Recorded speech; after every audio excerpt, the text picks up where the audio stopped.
Welcome to the Fight with Teddy Atlas, presented by Dynamic Striking. I'm Ken Rideout, joined as always by International Boxing Hall of Famer Teddy Atlas. Teddy, how you doing?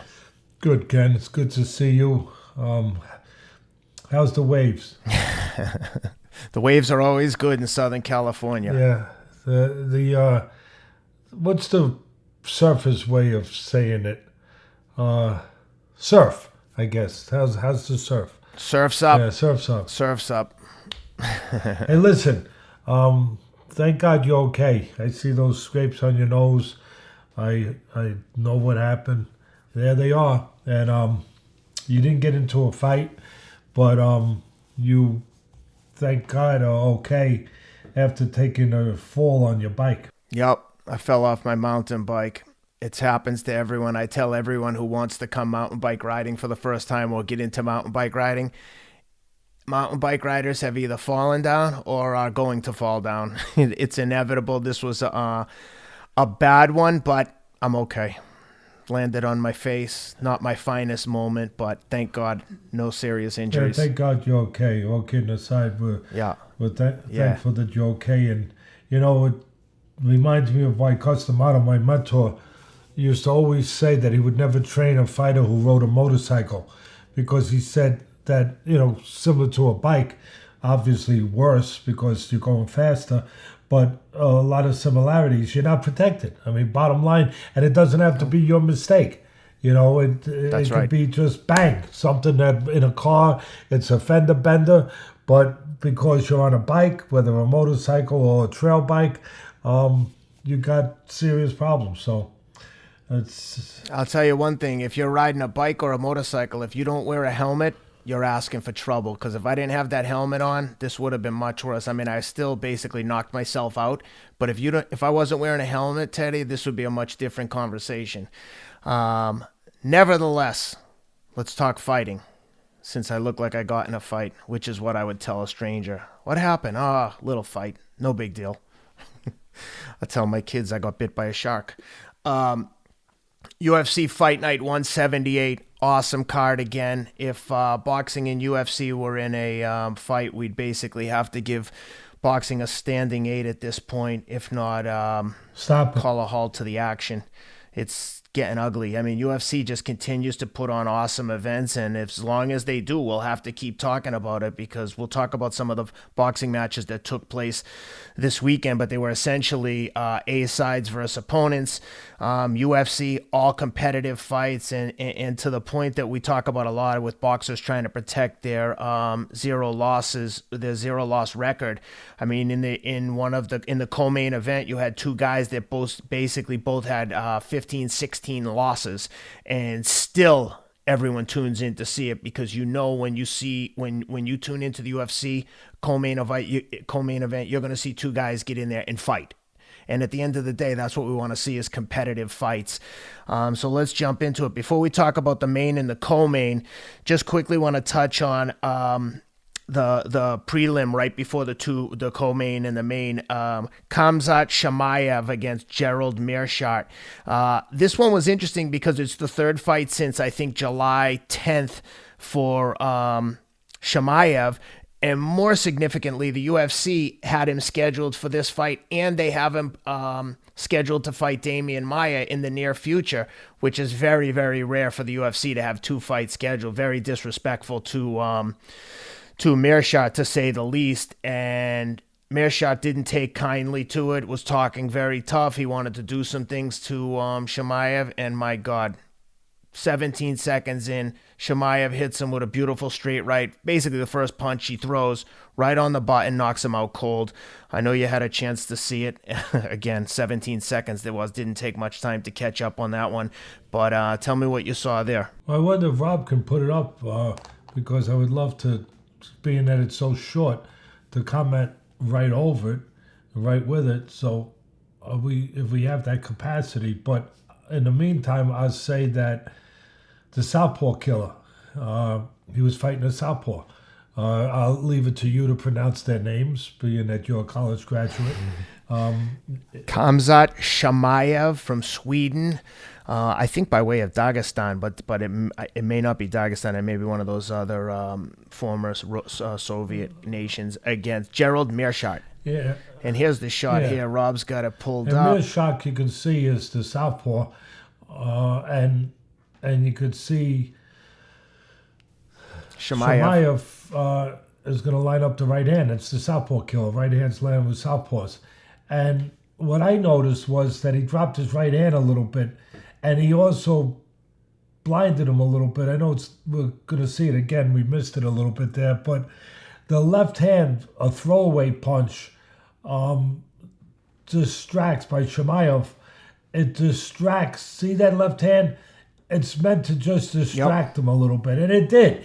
If you saw, you could see his eyes or his head almost went towards that. We're freezing when we get to that point. Whereas that left hand, you could see his eyes over on that side. The problem is the punch is coming from the other side now. The southpaw killer, the right hand. And he dropped that right hand just subtle, just a little subtly enough to make it look like if he did pick it up, it was going to be coming low. Like it's going to come low, but it's not coming low. It's coming high. So a real intellect in there with the power. You know, again, how many times do I talk about it's not just the power, it's not just the punch that counts, it's the delivery system, it's the intellect behind it. And again, you see these tough son of a guns, they're smart. You know, it's not just about being tough. And there was perfect exhibit A of it right there. And I'm glad you brought that fight up, Ken, because, again, you saw the little bit of distraction with the left hand, just get his eyes over here, and then the right hand come over here. And he put everything into it. With that shot, you could see he put his back into it. He pivoted on his right foot. You know, I mean, that's the way you're supposed to strike. When you're throwing a right hand, you want to do two things. You want to maximize the power. You want to get your back into it, your legs into it, and keep balance. And that's why you pivot on the foot. And that's why you snap the shoulder. So when you throw it, your body doesn't fall forward where you're out of position for a counterpunch from a Floyd Mayweather or somebody like that. You want to throw it, and if you do miss it, you're still, again, you're retaining your position, your balance, because the technique was there. You were able to pivot on your foot. You were able to snap your shoulder, get everything behind it, and still be balanced the way a professional should be balanced. If you want to know more about it, look at dynamic striking. The fundamentals of boxing. You could. The one thing that you pointed out there that I noticed too was how he just did a slight dip with the right hand, like almost as if he was going to throw a hook or an uppercut. It just kind of drops from his chin a little and then goes right down the middle. And like you said, I think he was distracted by the jab anyway. But man, that guy, he's 9-0, all finishes. He got a last minute invite to the UFC to fight on July 10th. They called him in, July 15th, they called him in to fight John Phillips, short notice. He submits him in the second round. Then they give him another fight that fight's at 185. He's a 170 pounder. Then they call him back, stick around. They keep him in Yas Island in wherever they were, Abu Dhabi or Dubai. They keep him there. He fights 10 days later at his natural weight, 170, and he knocks the guy out, Reese McKee, in the first round. Now, again, about 6 weeks later, he's in action with Gerald Meerschaert, knocks him out in 17 seconds. This kid has all the makings of a future UFC star, and he's got a really fun personality, always clowning everything, every opponent he's going to, quote-unquote, smash. Give me anyone. I smash them. He's ready for the champ. He's calling out everyone. He'll be a good. I wanted to touch on that because he's going to be a good one to keep an eye on going forward. He's submitting people, knocking people out. He's very diverse. The way he says, you know, he's got just a splash of... proper personality in a serious way. Yep. In a serious way. For For this sure. sport, which is important to have that little splash of that because you can sell that. Reminds me a little bit of Triple G, Golovkin, when he was coming up on 8-0, Exactly.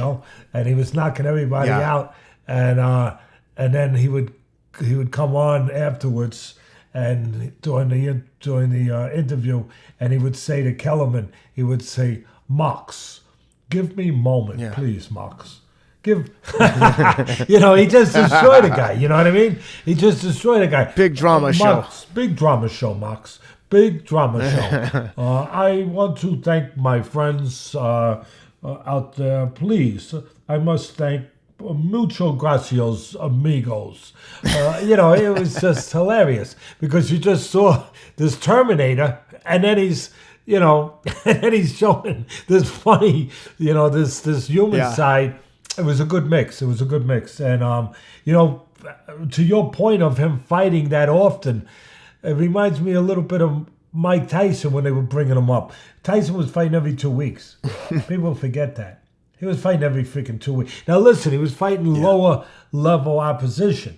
But this guy's making higher level opposition look like lower level opposition. That's right. And at the end of the day, all that matters is the results. What I mean by that is you can fight a guy every 2 weeks, Ken, if he's not taking damage, if he's having it his way. And Tyson was having his way, so he could keep going every time. Well, this guy's having it his way too. No matter what the opposition level is. He threw one punch. So you can, and it's the best way to develop a fighter for 2 reasons. From the business side and the professional athletic side. From the athletic side, it's the right way because you're keeping them busy. And the more you're in the ring, the calmer you're going to get, the more used to being in that environment, an uncommon environment, an uncomfortable environment. You're going to get more comfortable in an uncomfortable environment. So the more it's kind of like a doctor or a surgeon.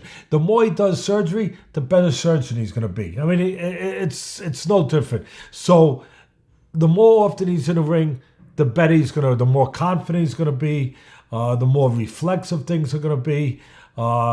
The more you're going to be able to correct any little things that might be wrong and get to it again. So it's the right way. And from a business standpoint, well, it's the right way too, because you're putting them out in the eyes of the fans. You're putting them out there. You're letting the fans see them do destruction. Fans like to see guys do destruction. They like to watch. It's called entertainment, and you're keeping it in the forefront of the mind of the fans. Hey, I want to see this guy again. So good job what they're doing. Yeah, and again, Meerschaert is not a walkover opponent. I mean, he was very, very upset that they had Chimaev scheduled for another fight after him. And a lot of people came out supporting Meerschaert, saying, don't underestimate this guy. He's legit. He's a legit fighter. He's been around for a long time, and Chimaev made him look like they picked someone out of the stands to fight him. He just walked out, threw one punch, and knocked him out. Nevertheless, it will be exciting to see where the kid goes from here, because again, third UFC fight, and he's fighting on the main card on a decent show. I mean, all the UFC cards are decent, but next up, he's got Damian Maia. Damian Maia is a jiu-jitsu black belt killer. He's been in there with everyone, wily veteran. If he gets through Maia in the way he's been beating these guys, look for him to be challenging for a title very soon. But that brings us to the next fight, the co-main, Donald Cerrone, Niko Price. You always know what you're getting with Cerrone. Win or lose, the guy's going to stand there and take punches and give punches. Excellent all-action fight here, very little on the ground. Basically, reminded me of a street fight, just no defense at times and just like, let's see who can punch each other in the face the hardest. But unfortunately for Niko Price, he got him with a couple eye pokes in the first round and lost a point, which led to the fight being a draw. Niko Price probably won the fight 2-1, but with the deduction of a point for a draw, we got the very rare draw in MMA. But exciting fight nonetheless. What'd you see in that one? Oh, I saw what I've been asking for. I've been very curious. I've been on our show asking to get a draw once in a while in the UFC. How long have I been saying, do draws exist? And can we see one once in a while? And I'm not a guy for even rounds, although I think they're useful sometimes. And I'm not a guy for draws. I want a winner. But sometimes I think they are the right call because both guys can win sometimes on a given night. And I thought this draw was was a proper call, and I finally saw one. Hey, they exist in the UFC. They got draws, you know. So, and speaking of helmets, where thank God you were wearing one, and again, I make it a public service message. I didn't mean to do this, but to all the people out there that ride bikes, their kids, themselves, parents, motorcycle, wear a helmet, please. Really. It makes sense. It makes sense for you, and it makes sense for the people around you that love you. That's right. So the reason I bring it up, and I say, speaking of helmets, is the eye pokes. When is the UFC, and you know, they're a tremendous organization. They've proven that the way they built themselves up, and Dana White continues to leave boxing in the rearview mirror with the way he's going about putting the matches on. But really, I think it's enough that you take elbows. I think it's enough that you take fists that are almost bare fists. It's enough that you take knees. I'm not going to get up and show my knees. It's enough that you take kicks. But you don't have to take pokes in the eye. Let's eliminate that if we can. I get it. You have those open hands. I understand. For the grappling, nobody's got to explain it to me. But in today's world of technology, let's come up with some kind of device, some kind of web glove, Ken, that maybe you could start doing it, Ken. Maybe you could figure out one and, you know, add that to your repertoire of many accomplishments. You know, I mean, when you're not surfing, you're not riding a mountain bike, maybe you could go into the laboratory and maybe it's one of those gloves you wear when you drive your Ferrari. I'm not sure. But but all kidding aside, with technology and science today, can't we come up with something, a web-type glove, maybe the scuba divers use, something that will eliminate or restrict the amount of eye pokes that we see? Because we're seeing a lot of them. Matter of fact, we saw him in the cold feature. We saw him in the main event too. Maybe it's not the hands. Maybe they wear some kind of rubber goggles. Because really, something. I know goggles, people will say, but Teddy, you're getting punched. Well, maybe it's some kind of, I don't know, some kind of pliable rubber that can protect the cornea and protect the eye. At the same time, if it gets hit, it will not compress and do damage. It only compress to the point where, you know, it stops the fingers from coming in. I don't know. I just think that, like I said, these warriors, these noble warriors, gladiators that they are, they should have their eyes protected. You know, that's all. But having said that, that Cerrone, what a tough guy. Wow. Wow. But it was, for me, Cerrone's the warhorse. Cerrone's you know what he is. And some people say he's in the twilight of his career, which maybe he is, I guess. And, you know, he's at that point where it's getting close to possible retirement and, you know, all the miles on the odometer and when is it going to be time. But he's still got that experience. He's still that warhorse. He still knows how to behave like a fighter. Oh, my God. See, that's the key. You know, when does it come more important or just as important to behave like something as much as be physically something? Think about that. Because the other guy is physically probably better and he's younger in certain areas, but this guy still knows how to fight. He still knows his experience, but he still knows how to behave like a fighter. And Price was getting a lesson. Price, for me, the way I looked at it, and I'm sure that most people in the UFC that are the experienced people with this sport look at it, was that for Cerrone, it was a fight to stay relevant. You know, it was a fight to stay as that guy. You know, not to get another loss, to stay in the winning lane.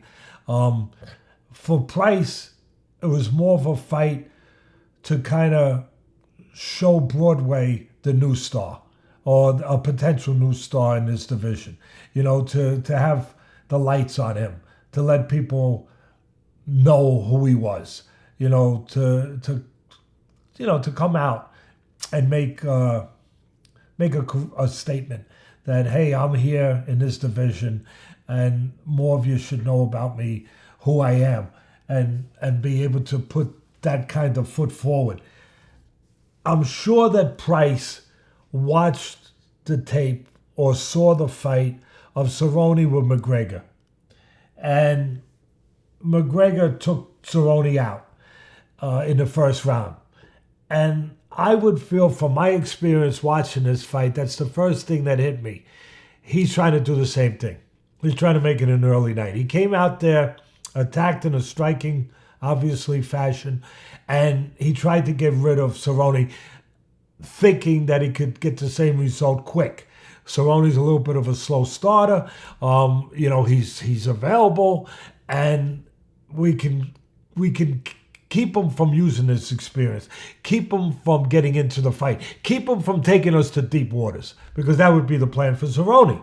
So that's what I saw. And Price did it, almost. And it almost backfired, because he put everything into it. He's not the striker McGregor. I'm taking out the Price is a good talent, but he's not the level of striker McGregor with the technique, with the experience, with the power. He's not as clean as McGregor. And McGregor got the first round knock, where Price came close. But close don't count, except in horseshoes and something else, right? They talk about. And it almost backfired. That's how I look at things. I'm saying, wow, this is interesting now. Because if Cerrone survives this first round, we're going to find out something about Price. And sure enough, he survived. And then the second round, now Price is a little gassed mentally. Forget the physical. You don't need Teddy Atlas to tell you that. Physically, but mentally, he's a little gassed. He's having little doubts. He's starting to hear talkbacks in his head. You don't want to hear talkbacks in your head. You don't want to hear arguments in your head. And he's starting now to hear it like, oh, the guy's still here. Did I spend too much? Am I ready for this? And he started to be asked questions privately that we all have to be asked in life, when we have a life that deals with confrontation, deals with pressure, deals with choices, deals with just making decisions when it's difficult to make a decision, moments. And he had that moment. You could see it.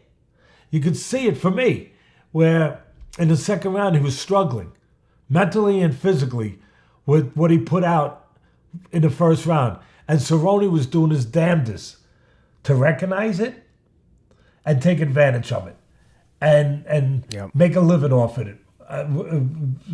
Make a living off of it, which he's done before, because of his experience, because of who he is, because it's right in his wheelhouse, like ha ha ha ha, like a lion looking at fresh meat. You know what I mean? Like this is my meal now. This is my game now. This is my alley now. This is my world now. And you could see it, and it was. And Price, to his credit, got himself back together. He was struggling. He got himself back together, not to go down off that cliff, not to be taken to Cerrone's place. And he struggled. It reminded me, for the people, if they can understand this analogy, I hope I try to make one where it makes it even clearer, where when Mickey Ward and Arturo Gatti were fighting that first fight, which is one of the greatest fights of all time, it fits in any era.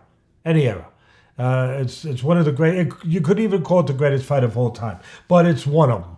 It's up there, and Castillo and Corrales pretty damn good too. Modern day fight, and there's a ton of them. I mean, oh my goodness, in the history of this sport, forget about it. you go back to the 80s, you go back further. There's so many of them. But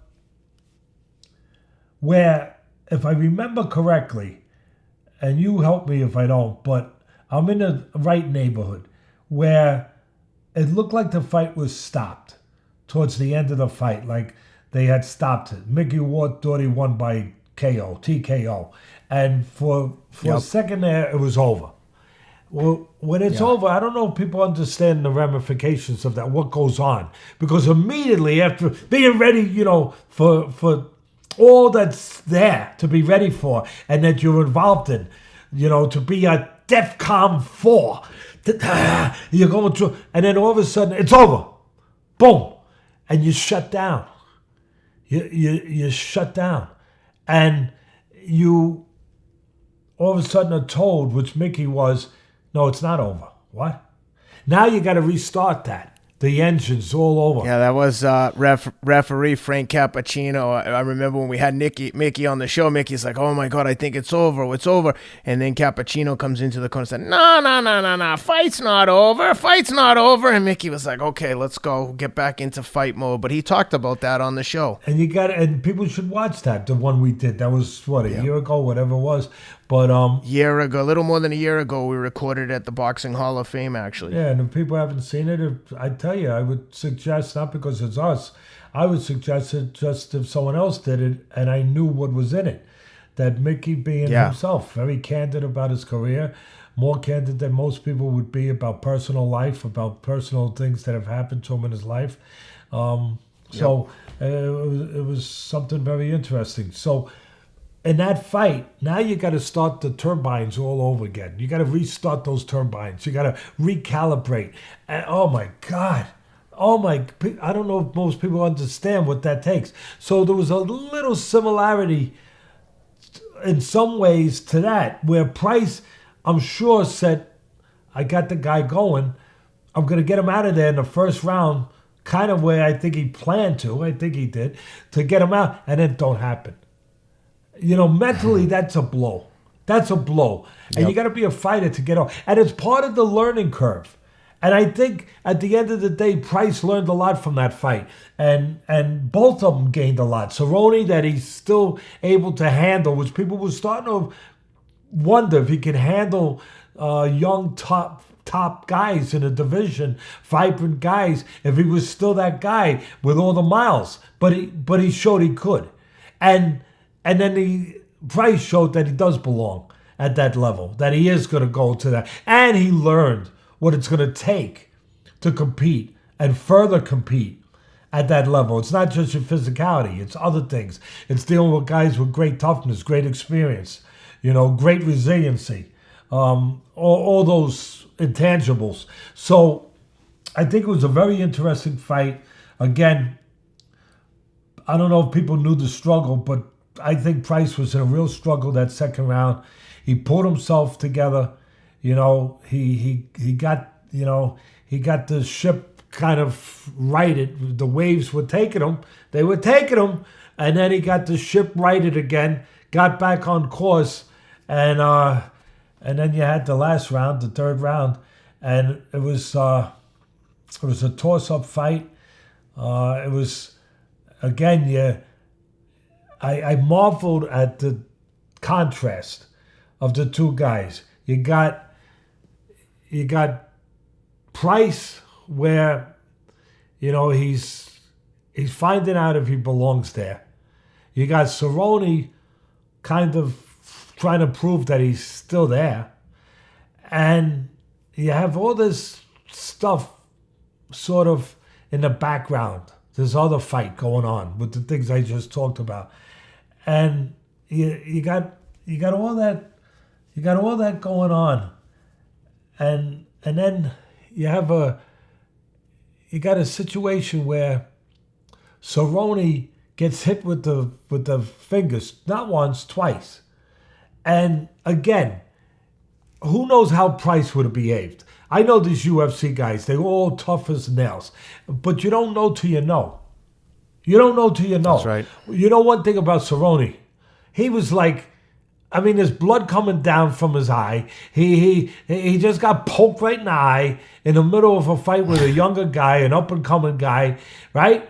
And he's acting like a guy at a barbecue that had like one of those little gnats that like, hey, come on.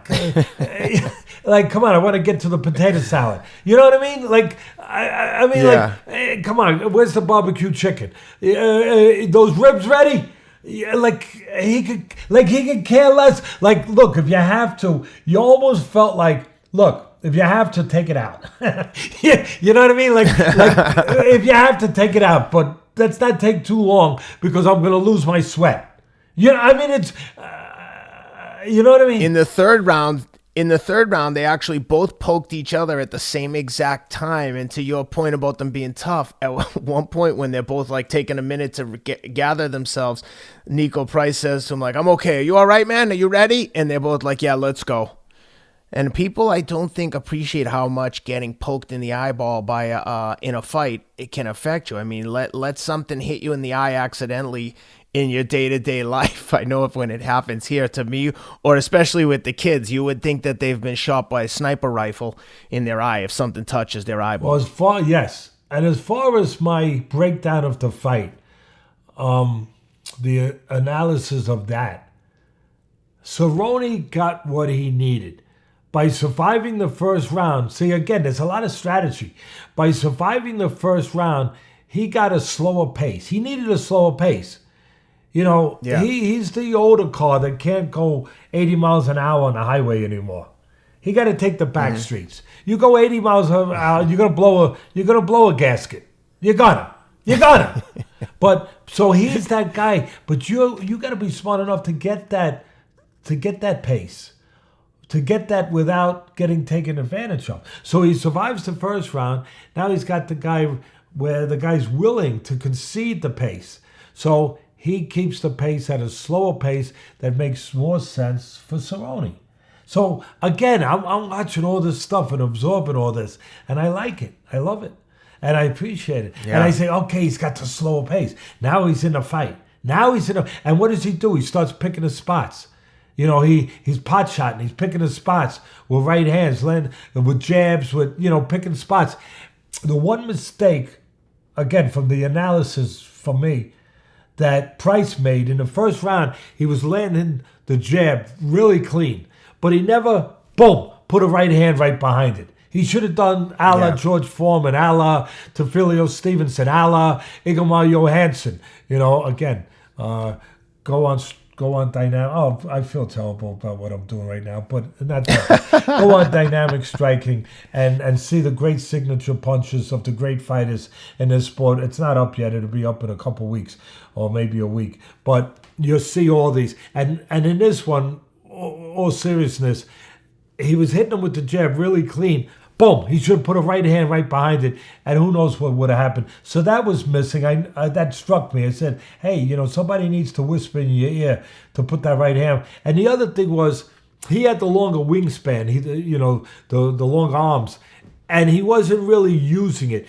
There was a little, there was like a little arch and like a little bend in his elbow. See, when you see a bend in a guy's elbow, like this, instead of seeing a straight elbow, it means that the guy's not getting full extension on his punches. That means if he's the taller guy, he's allowing a shorter guy into a pocket that he needs to be allowed into to be effective. And I saw that. I saw the bent elbows. No good. No good. Because now Cerrone will take advantage of that bent elbow. He will get into that punching zone, pocket that bent elbow allows you to get a little into. And sure enough, Cerrone got into that zone, got into that pocket, and started landing some shots. Again, because there was no full extension. And again, that's the learning part of this fight for Price, that he'll take from this. He'll go to the blackboard, or he'll have the potential to take it, to go to the blackboard and learn that's why he was getting hit with those shots by Cerrone. But again, to Cerrone's credit, he got through that first round. He knew what he had to do. We had a terrific, tremendous fight. I want to look at my notes, make sure I didn't leave anything out. But it was one of those fights I said, no wonder. This is, again, the reason why, and you touched on it earlier, that Dana White and UFC is starting to leave boxing in their dust a little bit, because they're putting on fights that no matter what the guy's record, who gives a crap? The fights are good. The fights are competitive. The fights are real.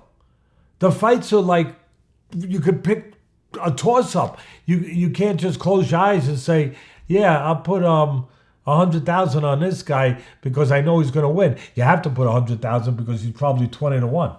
To get anything, because everyone knows he's going to win. That's something boxing, Boxing should take a lesson there, because another great boxing match that we just talked about, Mickey Ward and Arturo Gatti, neither one of them had like a sterling record where you look at it like, oh my God, this is a killer. You put those two guys together, though, and you created one of the best fights possibly in the history of boxing.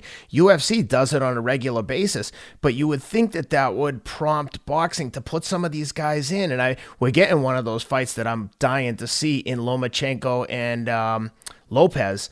That's gonna be an awesome fight, and I'll guarantee you, Loma has so much experience. It's hard to say he's gonna get better, but Lopez is gonna be a better fighter, win or lose, after that fight, just being in there with someone that experienced. And I wish some of these younger guys would look at that and take some guidance or take some direction from these guys, and let's see some of these younger guys like Devin Haney and Gervonta Davis, get them in there with real guys that can punch, put them in there with each other. Let's get it cracking, make people tune in, win or lose. Those guys are both good. They're, even if one of them, they fight each other and lose, there's a million fights that they can still both be competitive in.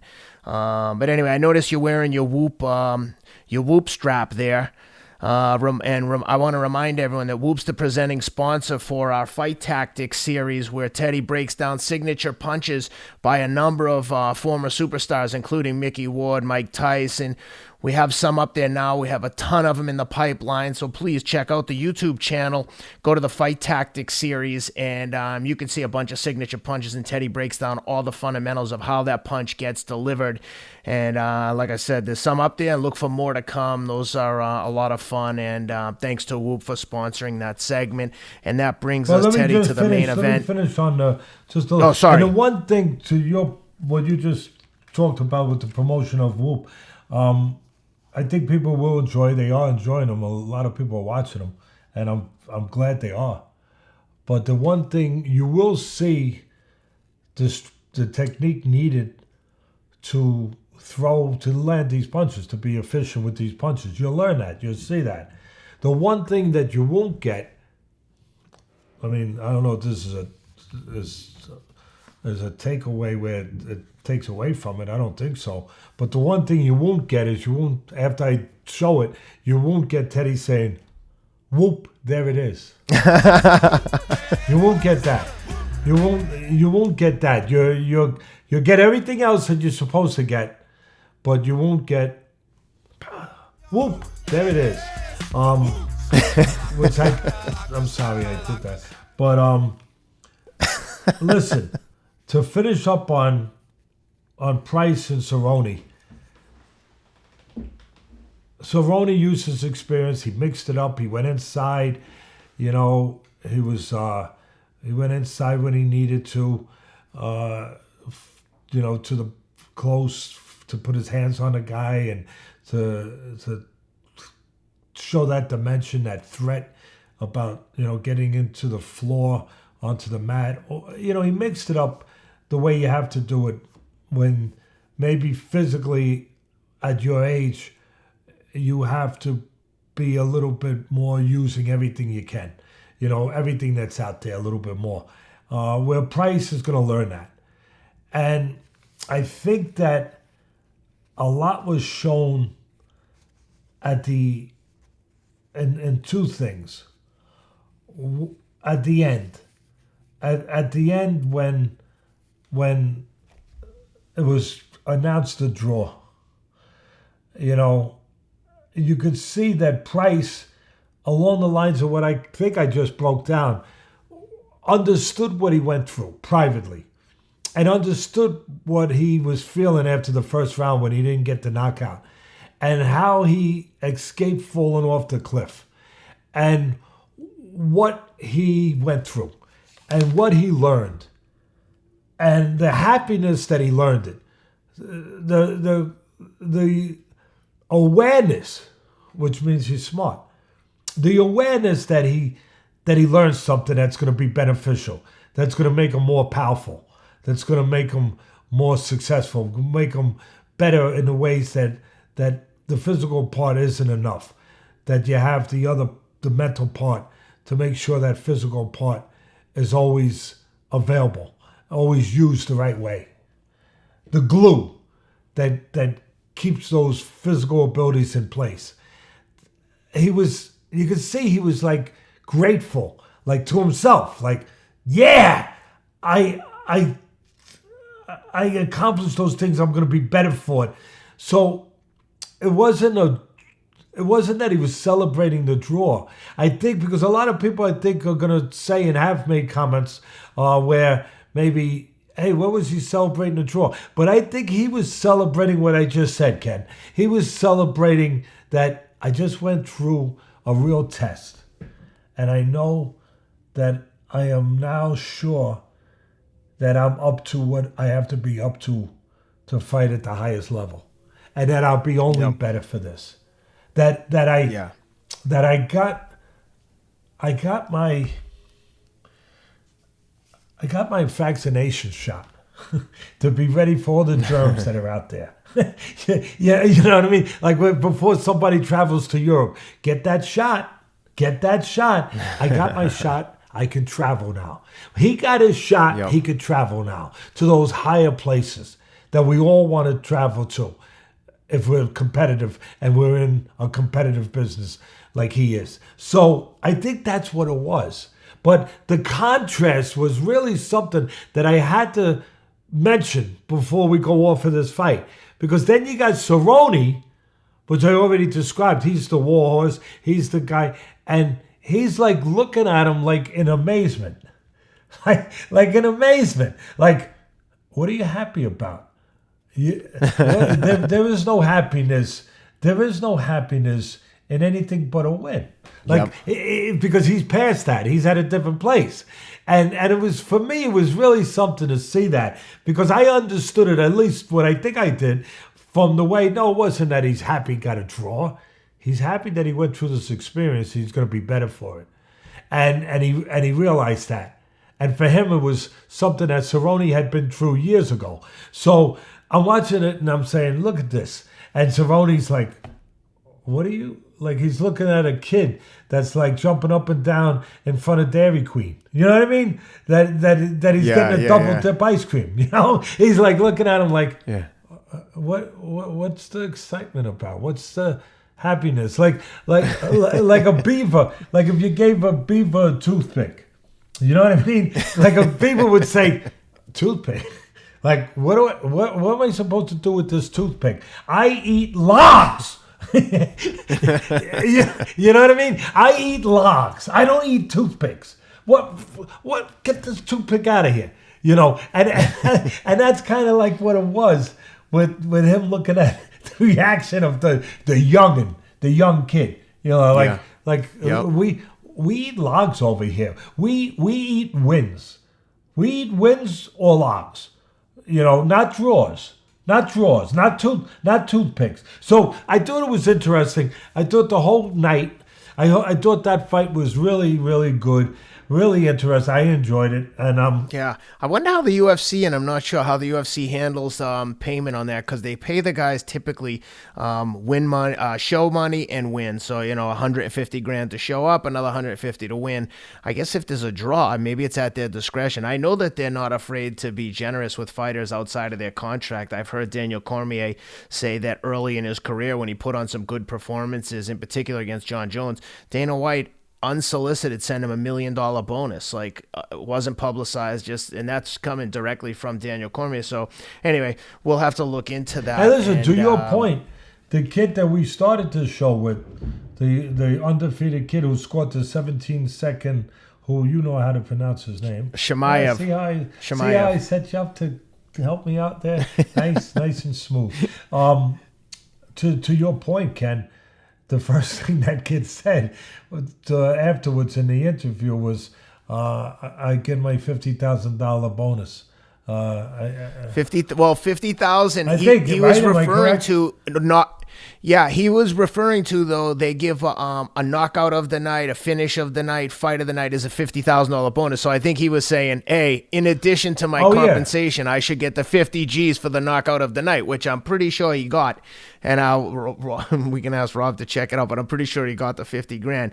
But that brings us to the main event, and it was I was really looking forward to this, and this was really like a tale of two different fighters. I mean, Covington looked much hungrier, was pressing the pace against Tyron Woodley, a lot of bad blood. Colby Covington has really like leaned into this heel role, like in professional wrestling. You know, you got the good guy and the bad guy. Covington has really embraced the heel role. He wears the Trump hat. He's just an antagonistic dude, but apparently off camera, I've heard from Joe Rogan and others that he's actually a very nice guy, respectful, but he's like, look, this is my station in life. I've got to like lean into it. And he has done a good job of making people hate him, but man, that kid can fight. And like I said, it looked like one guy on the come up, just super hungry and aggressive, and Woodley, from my perspective, looked like he didn't want to be in there. It would be like Covington would unload for a burst of punches. Woodley would be backtracking like he's looking to counter, absorb the shots, and never throw the counter. And it would just reset again. And here comes Covington. Boom, boom, boom, boom, boom. Woodley absorbs but never answering back. And eventually Covington took him down. Looks like, I think Woodley broke a rib, separated a rib, did something that clearly put him in tremendous pain at one point. He just screamed out my rib, and the ref stopped the fight, basically a verbal tap. But I'm curious to see how you saw the fight and what you saw happening. Yeah, I saw exactly what you saw, Ken. You're learning, my son. You're learning. You really are. You're learning. You know what I want Rob to do? I want Rob to go and get that old television flick, that old television show from years ago called Kung Fu. I think it was the Kung Fu master, David Carradine. And he used to walk through towns, you know, with his mastery of Kung Fu and straighten things out, you know. And he'd go from town to town, you know, with this great Kung Fu science that he had. But then it would flash back at the first episode always to remind you when he was just a young kid. He was in this special school where he was learning from the masters. And he was in there and he was always wondering, when, master, will it be time? When will I leave? When is it time to graduate, to leave this school? And the master had these pebbles in his hand. And he would show them to him.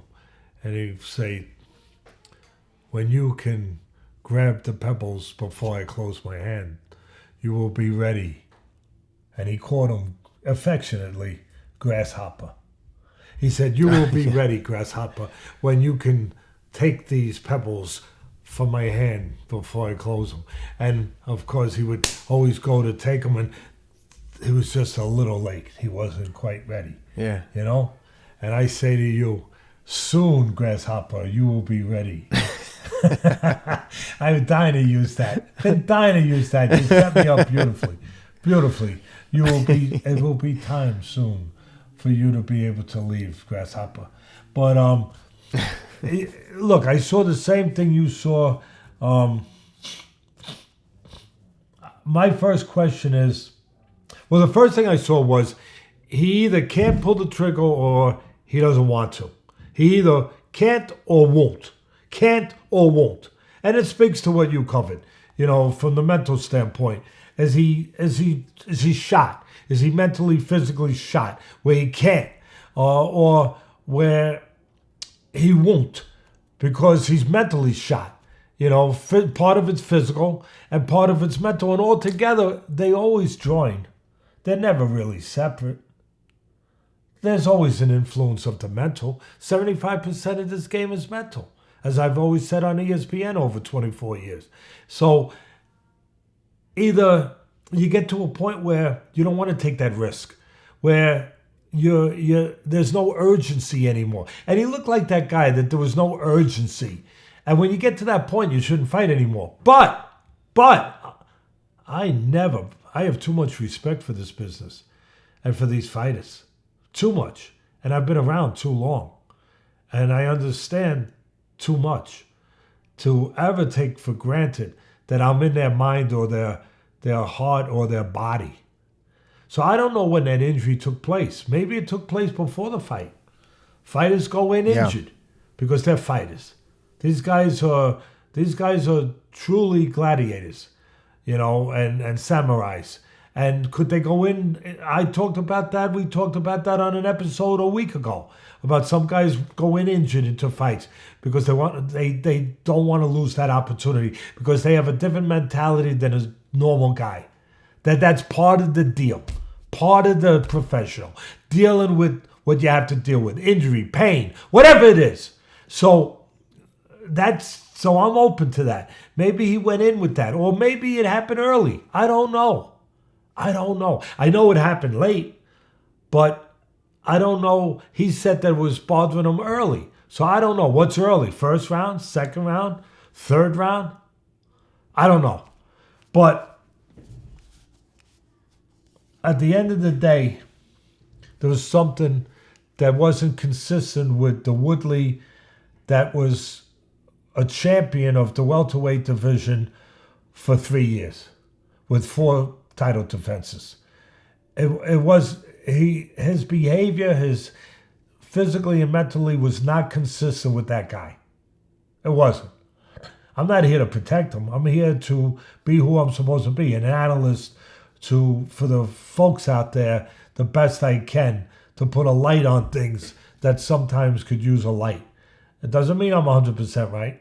Sometimes I am, but maybe I'm not. But it makes sense to explore it this way because my experience tells me that it can only be a couple things.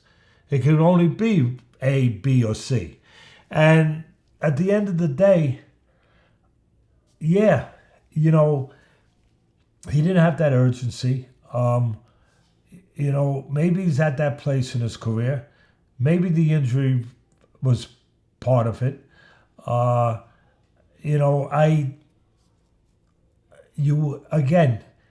If that's missing, his body looked great. But like I explain all the time on ESPN over the years, if that part, the mental part, is missing, the body is just an empty car then. What good is an empty car without a driver? See, that's it. That's what this fight was about. And the other guy, well, he is what he is.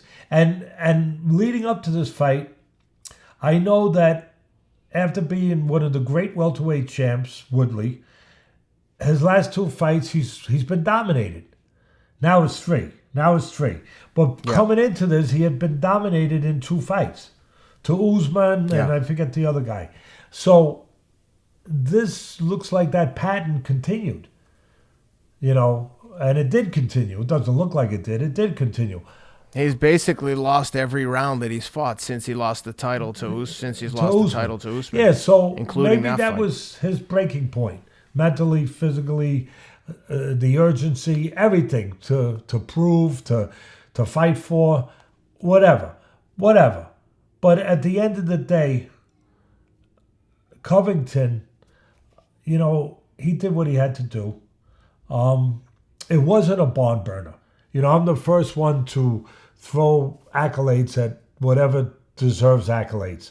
It wasn't a barn burner. It wasn't that kind of fight. But it was a fight where there had to be strategy and where Covington, from his perspective, he didn't know if this guy was just possuming him into something. Playing, you know what I mean? He didn't know.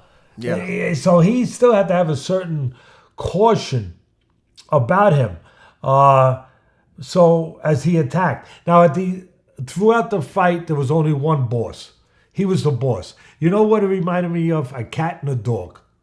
It reminded me where the cat's got moments. where it's scratching, it's clawing. The dog can't go in there reckless, because if he does, he'll get his face scratched. But at the end of the day, the dog's going to win. And the dog's looking to eat the cat. But the cat's not looking to eat the dog. That's what it looked like to me. That Covington was the dog, and Woodley was the cat, and it was just a matter of when was the dog finally gonna eat the cat, and then he finally did with the injury and the submission, and then the dog barked a little bit, he howled a little bit, because sometimes dogs, they get excited, they howl, they get they start, that's their way of celebrating. And so at the end of the day, from a technical analysis standpoint, what showed me was something wrong, either he couldn't or he wouldn't, was there were opportunities while they were standing. And I know both guys are great grapplers, great wrestlers, and I know Woodley might even be superior, that he's a black belt in jiu-jitsu, Brazilian jiu-jitsu. So but you could see while they were standing that Covington his first punch, he would usually throw 2 to enter, but his first punch would come short. And he was reaching. He was leaving himself available, to be quite honest. And he never paid a price for it, because there was no counter. So either he couldn't let his hands go because the timing wasn't there anymore, or maybe he was hurt, or maybe, again, it's just he's at that place now where that's not there no more, that urgency not to miss a moment. And he missed moments where there was a reach in from the southpaw Covington, and he could have paid a price for that. There could have been a counter right there, but there wasn't. And then the other thing that I thought that told us something was, I expected, especially when he started getting into those dangerous waters where it became evident that Woodley was behind and that he had to do something, where he didn't start chucking right hands at the southpaw, because, again, I said it earlier, the right hands are southpaw killers. They sometimes can do quite a bit of damage to southpaws. And so I thought, Woodley, okay, if nothing else, bang, bang, we're gonna have a sale. We're gonna have a sale of right hands. We're gonna have a super sale, like what's that? Black Sunday after Thanksgiving, Black Friday. We're gonna have a Black Friday sale where you're gonna see nothing but boom, boom, boom, boom. Right hands all night long, and we didn't see that. So, again, what was wrong? One or the other. And I'll say one more comment, and you touched on it at the beginning about everyone hates this guy or likes him. They either like him or hate him. But he's smart, Covington. He's a smart promoter, because you're in this business to make money. I mean, and I mean, you're in it to prove yourself, to have a legacy, to answer questions privately to yourself, who you are, but you're in it to make money. And he's from the Muhammad Ali school of promotion. He's a clever son of a gun. Of course, Ali was a genius, where Ali would often antagonize everybody. And he would say, everybody, nobody was left alone.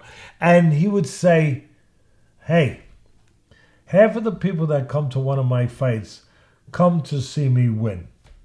Half of them come to see me beat, my backside beat. But they all have one thing in common. They all buy a ticket. And that's Covington. That's for sure. That's Covington. Yo, definitely.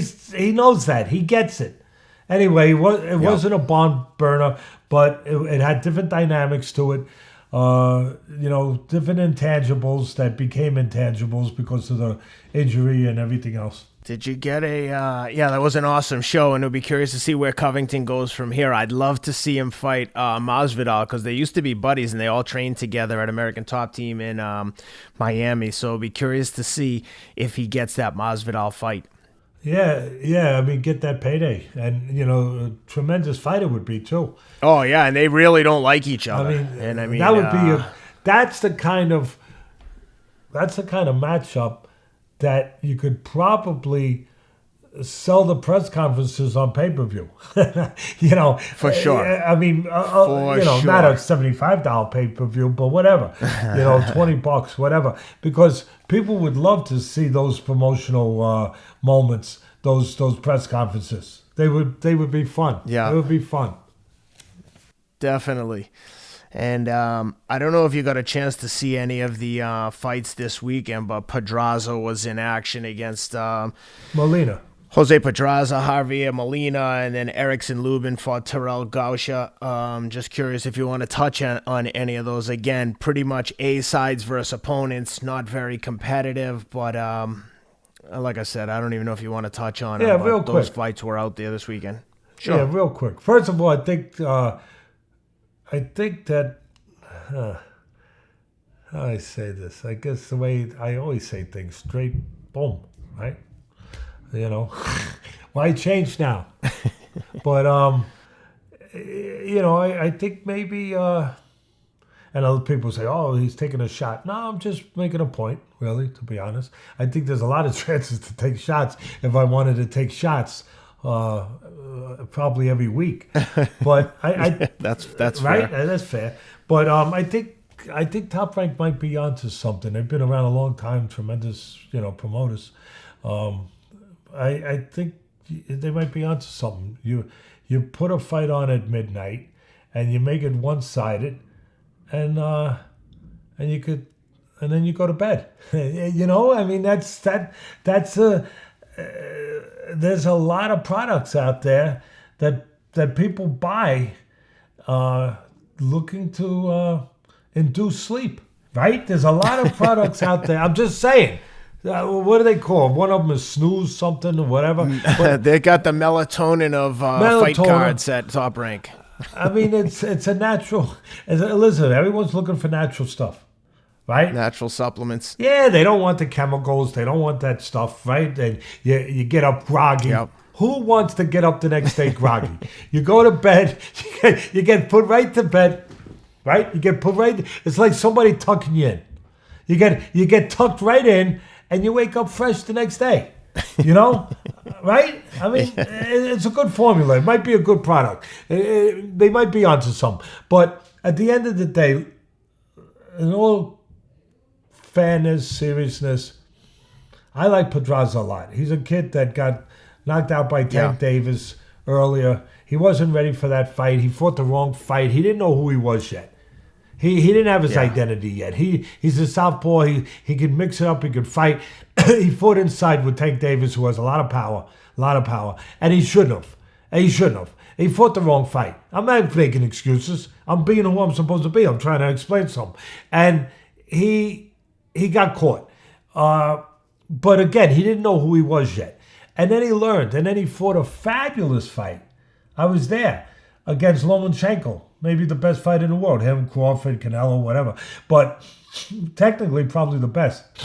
He fought a fabulous fight because now he knew who he was. He knew that he could box, control range, that he could do things like that, as well as fight in the trenches. It didn't have to be all or nothing. And he showed that. In the Lomachenko fight, he fought a heck of a fight. A heck of a fight. I'm telling you. Lomachenko needed to be Lomachenko that night. And I don't know if people realized that the fight was that competitive. But Lomachenko did. So he's a guy who's coming into his own now. And I think now he's a guy with the experience he's gained and the ability he has to southpaw, to fight inside, outside, at range, out of range, whatever, to counterpunch, to, as I said, to go get you when he had to go get you. He's got the confidence, the experience now, and he's got the know-how, the technique, the ability to fight at the top, to have a chance at the top. There's good fighters there in that division, very good. But he's good enough now to really fit in at that top now. He really is. And Molina's a kid that he turned pro very young. He was an Olympian. I think I called his fights when he was in his Olympic Games. I think I did those games for NBC. I did in Beijing. Yeah, I did them. I did 4 games for NBC. 2000 in Sydney, 2004 in Beijing. 2004. 2008 in 2004 in Athens, Greece. Yep. 2008 in Beijing and 2012 in London. So yeah, I did it. That was a long time ago, and he turned pro young. He was like 18, whatever. He never got that physical frame. He never got that physicality. He was a guy that never had that physical, and I don't know that he was mature enough when he turned pro. And he had his, he had his struggles, and then he got all this experience, and then you fast forward to now, and he got this opportunity, but it was too late. It was too late. He never became that guy you think an Olympian's going to become, and he never really gained that physicality to go along with whatever else he had. And he's a game kid. He's a game kid, but he just fell short. He never got there. So, and Pedraza dominated. So that's what I think of that fight. I think that covers it pretty well. And then the other fight was that you mentioned. What was the one with the Showtime? Erickson, Lubin, and Terrell, Gausha. Yeah, I believe that was Showtime. That was Showtime. The other thing worth noting on that was the awesome young prospect on Showtime in the first fight of the night, Boots Ennis. That kid is good. I'm curious to see how he continues to develop welterweight. But yeah, this was the main event, Erickson, Lubin, and Terrell, Gausha. Yeah, see, when I'm evaluating those kind of talents, the easiest thing to see is what you just saw. And you're right, Ken. Wow, they got talent. Oh, so that's the easiest. But the most important thing to see is, and to evaluate it off, who are they in there with?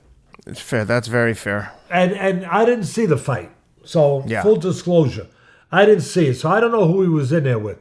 But I'm just saying that it's kind of like when I look at a prospect, this is how I look at him, Ken.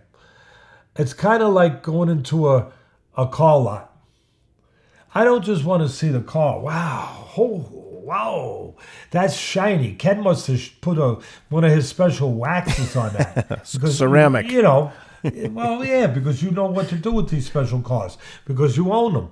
So, you go out there and you see those shine and you say, oh, look at the body on that car. Look at the tires. Wow, it's beautiful. I would open up the hood and see what the engine is. And it's kind of like the same thing with these prospects. Yeah, they got the talent, they're flash. I get it. I understand. But I want to open up the hood. And you can't open up the hood till you take them on a test drive with somebody that can test them. That's when I say, okay, the guy is this. He's not just a good-looking guy that's shining in the parking lot. He's a guy that you could take him on the road and he could drive. He could handle the road. That's what I want to say. He was in there with Juan Carlos Abreu, who was 23-5 with 21 knockouts, but he has losses to Mean Machine Kavaliakis, Alexander Vesputin. He's been in there with some real guys, and they said it's a big step up in competition for Jaron Ennis. And Jaron Ennis now improves his record to 26-0 with 24 knockouts at welterweight. But yeah, you're right. Who he's in there with matters, but he looked good. I mean, I give it to you. And listen, Abreu, yeah. I know Abreu. Abreu's a guy who's a little shop-worn. He's been around a long time. Yep. He's had a pretty long... Dominican kid who lives in Boston. How long's he been a pro? Tell me real quick. He's been around. Abreu's been around. I mean, he's... That's all I need to know. Started in 2011. He's been fighting for 9 years. He's 33 years old. Well, there it is. He's a guy who's, a little on the other side. He's a guy who's a little shop-worn. And he's a guy that was never the fastest guy in the world. So you got a guy like Ennis who's got speed. And so he's going to expose. He's going to take advantage of those things. And look, I'm not knocking him for it. But again, it's he was in there with a guy that has a decent record, a nice resume, but you have to look at what that resume is really telling you. What it's really telling you. Not what it's maybe telling a general fan who looks at it and says, oh, yeah, But no, it also tells you that the things I'm talking about, that he's a perfect guy for him right now to show these talents, to show off these talents. That's all. So having said that, Gausha and Lubin fought on my air on ESPN when he was coming up years ago, or some years ago now. And he was very young. He turned pro really young. He might have been 18, whatever. He didn't go to the Olympics. He was a top amateur in the country, but he went pro. And like I said, he fought on ESPN. I saw him on his way up. He's now become more of a mature pro. He got knocked out earlier in his career. I believe it was with Charlo, one of the Charlo brothers. Lubin got knocked out. And he probably wasn't ready. Well, obviously it would seem that he wasn't ready with the result of that fight. But he got knocked out, I believe, in one round. I know he got knocked out early. You'll confirm it for me. I don't have his record. Yeah, he lost to Jamel Charlo. You're right, and early, right? Early knockout, 1 round. Yeah, I believe so. I'm just checking the rounds here, but yeah, yeah. Right. So he got knocked out. And listen, he wasn't ready. Round 1, first round knockout. Yeah. Yep. Listen, good fighters can get knocked out in 1 round. I know that sounds funny, but you get caught cold. You never get a chance to get into it. Those things happen. Sometimes you have to put an asterisk next to 1 round knockouts. But anyway, he gets knocked out. So a lot of people lost faith in him. I believe he was being promoted early by Top Rank, I believe. I think he was. And then they might have let him go after that. I'm pretty sure. They probably just released him. If my memory serves me correct. I believe he was with Top Rank. Whatever promoter it was, they released him after that loss, thinking he's not going to be what they want him to be. But guys mature. Guys get better. Guys learn from losses. He's a guy that matured. He's a guy that got better. And he's a guy that learned. And they gave him more time to develop. He wasn't ready at that point. Like I said, he turned pro very young. And I don't know that he was mentally or physically completely ready. Now he's in there with Gausha. Gausha was an Olympian. And so he was in there with a real guy. It was a fight that figured to be competitive. The problem was for the first 7 rounds of the fight, you could have done tabulation of punch numbers with one hand while you were eating a banana. No, I'm just I'm just saying. Let me. That means I'm right. Every time the phone rings, it means that Teddy hit it right. That was right. I'll put it off. There it is. Just for you, Ken. Somebody else, I let it ring. So, I mean, the punch numbers were so bad. I mean, they weren't throwing punches. If you could do punch numbers with one hand eating a banana, that means you got like one finger loose. And it means there's not much going on. There's not much action going on. Well, there wasn't much action going on, I think one of the announcers, I had to laugh. One of the announcers actually said something, don't hold me to it perfect, but said something, oh my God, said something like, well, let's see who won that round, or let's see something about like, almost like implying that it would help us understand who won the round or something. Let's go to the punch numbers. Punch stats. Lubin threw 3 and Gausha threw 2. What? Why bother? You don't know who. I mean, I tell you right there. I'm retired from ringside commentary for the moment, but I tell you right there who won it. The referee. The referee. He won it. Give it to him. Give it to him. He deserves it for staying in so close to such a boring situation. He deserves it. Give it to him. So I mean, it was pretty bad, right? So, but then after the 8th round, it picked up a little bit. Matter of fact, there was a moment where Gausha was winning probably every round, and not Gausha, Lubin was winning every round, and Gausha hurt him a little bit actually in the late rounds. I don't know what round it was, 10th, 11th, whatever it was. He hurt him a little bit, so it picked up at the end. But at the end of the day, it was pretty much all Lubin. Neither guy was really doing much, especially Gausha. He was doing like Mickey Duff, the great Mickey Duff. God bless him, he's gone. One of the greatest boxing minds of all time, and I was close to him. He used to say, Teddy, these fighters are throwing punches as though they paid for them. And they're very frugal. They're cheapskates. Yeah. My mother used to say, "Oh, this guy throws around nickels like they're manhole covers." You know what I mean? Yeah. And that's kind of like what Mickey was saying, that these guys throw punches, like you're paying for them, and they're cheapskates. And that's what it was. It was, I'll tell you, some of these they don't understand, some of these people that are matchmakers or whatever they are, or the executives in the business. They say, "Oh, we got decent records, it's going to be a good fight." No, it's not. Styles make fights. Yeah. You have to understand that. And I would always say, how come these guys don't get somebody that they can have as the matchmaker, the guy that advisor to the matches before we buy them? Like, should we buy this fight? Should we buy it? Is it going to be what it's supposed to be? Something that the fans are going to appreciate? See, and that's the advantage Dana White has, is that he makes the decisions. He says, no, it's not going on here unless it's going to be a competitive fight. And the last thing I'll leave you with to bringing up Dana White and bringing up the UFC is, that's why you can get guys. In boxing, you don't get it, really. But because they don't make the matches that way.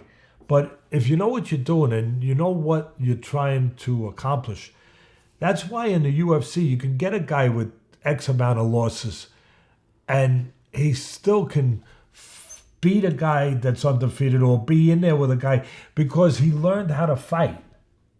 And it's not a death sentence. In boxing, it's like a death sentence. It's like in the old days when we used to say a cop does something wrong, he gets sent to a post in Siberia. Yep. He's walking a post in Siberia. You're never going to hear from him again. Well, in boxing, you lose a certain amount, and it's the same thing. You get put in that post in Siberia. Not in the UFC. You get awarded for it because as long as you can fight, as long as you learn from those losses and you prove that you're competitive at that level, you're going to get put right back in at that level. Yeah. You're not going to be sent out to the farm. That's the thing. And your sport's going to benefit from it. Yeah. Anyway, Ken, your hair looks good, by the way. Thanks. I'm due for a cut. No, it is getting a little long, but it's nice. No, it's nice. It's dark. It's dark too. It's dark. I want to remind everyone, if they want to learn some of the more fundamentals on boxing, check out Dynamic Striking. Shows presented by those guys. The product you put out for them is awesome. So if you want to learn some technical aspects of boxing from Teddy, check them out at dynamicstriking.com. And with that, Teddy, unless you got anything else before we sign off? No, I think we covered it all, Ken. Yep. Try to get out there and catch those waves before they're gone. Yep. You probably, out in California there, you probably still got, let's see, let me look at my Whoop. When you look at my whoop, you probably still have some daylight. You still got some time. Definitely. Well, listen, we've got give my best to your family. I will, of course. Same to you. And guys, with that, we've got some really exciting things coming up in the pipeline. I don't want to give you any spoilers, but please stay tuned. And thanks for being with us, Teddy. Thanks for doing this, and we'll be back with you guys real soon. Take care.